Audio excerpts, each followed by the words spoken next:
Hello दोस्तों, स्वागत है आपका आपके अपने हेल्थ चैनल पर, जहां मैं बात करता हूं आपकी सेहत से जुड़ी हर छोटी बड़ी समस्या की।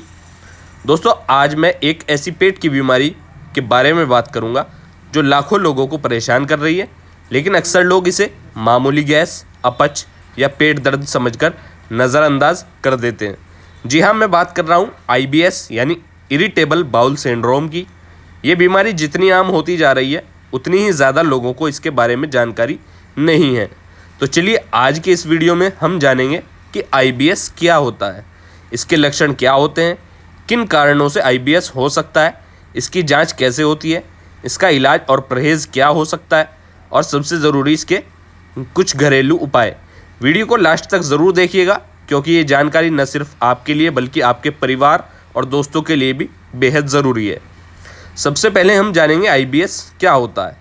इरिटेबल बाउल सिंड्रोम यानी IBS एक पाचन तंत्र की क्रॉनिक यानी लंबे समय तक चलने वाली बीमारी है। इसमें हमारी आंतें यानी इंटेस्टाइन की गति और काम करने का तरीका गड़बड़ा जाता है।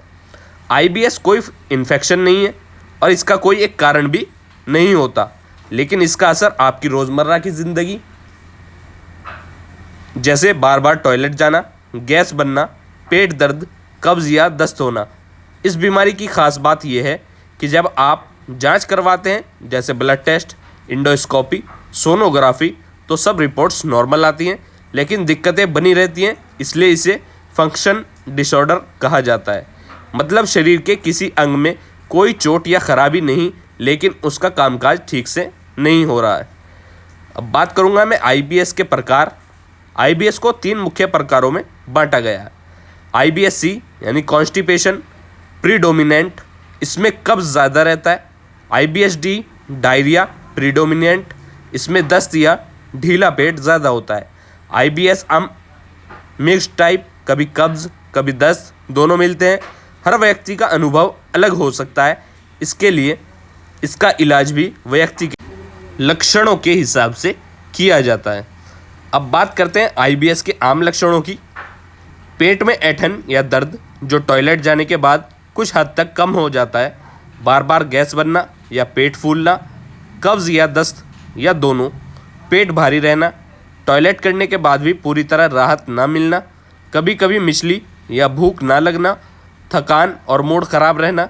ये लक्षण हफ्तों तक रह सकते हैं और फिर कुछ समय के लिए चले भी जाते हैं, लेकिन ये बार बार लौट कर आते हैं। अब बात करूँगा IBS होने के कारण। IBS का कोई एक कारण नहीं होता है, लेकिन कुछ चीज़ें इस समस्या को ट्रिगर कर सकती हैं। जैसे मानसिक तनाव सबसे बड़ा कारण है। जब हम तनाव में होते हैं तो सीधा असर हमारे पेट पर पड़ता है। खान पान में गड़बड़ी, जैसे अधिक मसालेदार खाना, ऑयली फूड्स, असमय भोजन या ज़्यादा चाय कॉफ़ी। हार्मोनल बदलाव, खासकर महिलाओं में पीरियड्स के दौरान ये लक्षण बढ़ सकते हैं। आंतों की संवेदनशीलता, कुछ लोगों की आंतें ज़्यादा संवेदनशील होती हैं। इन्फेक्शन के बाद अगर कभी आपको फूड पॉइजनिंग या आंतों का संक्रमण हुआ हो तो उसके बाद भी IBS की संभावना बढ़ जाती है।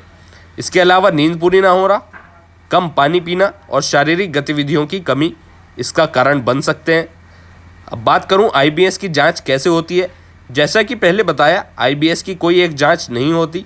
डॉक्टर आपके लक्षणों को देखकर और कुछ ज़रूरी टेस्ट कराकर IBS की पहचान करते हैं। जांच में ये चीज़ें शामिल हो सकती हैं, जैसे ब्लड टेस्ट में एनीमिया, इन्फेक्शन या थायराइड की जांच के लिए, स्टूल टेस्ट संक्रमण या परजीवी की पहचान के लिए, अल्ट्रासाउंड या CT स्कैन किसी अन्य पेट की समस्या को निकालने के लिए, कोलोनोस्कोपी या इंडोस्कोपी अगर उम्र ज़्यादा हो या खून की कमी वजह कम हो रहा हो। डॉक्टर रोम IV क्राइटेरिया के आधार पर IBS का निदान करते हैं, जिसमें पिछले 3 महीने में सप्ताह में कम से कम 1 दिन पेट दर्द हो और वह मल त्याग से जुड़ा हो। IBS का इलाज और परहेज़ की अगर बात करूं, IBS का इलाज लक्षणों के आधार पर होता है। इसका कोई पक्का इलाज नहीं है, लेकिन लाइफस्टाइल बदलकर इसे बहुत हद तक कंट्रोल किया जा सकता है। खान पान में बदलाव, जैसे फाइबर युक्त आहार लें, जैसे दलिया, फ्रूट्स, हरी सब्जियां, प्रीबायोटिक फूड जैसे दही, मसालेदार और तली हुई चीज़ों से परहेज़ करना है। नियमित समय पर खाना खाएं, जंक फूड, सोडा और ज़्यादा शक्कर से बचें।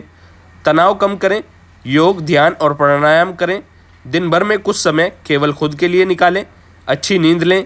दवाइयों की अगर बात करूं, डॉक्टर की सलाह से एंटीस्पास्मोडिक दवाएं पेट दर्द के लिए, लैक्सेटिव कब्ज़ के लिए, एंटी डायरियल दस्त के लिए, प्रीबायोटिक सप्लीमेंट, कुछ मामलों में एंटी डिप्रेशन मेडिसिन भी दी जा सकती है।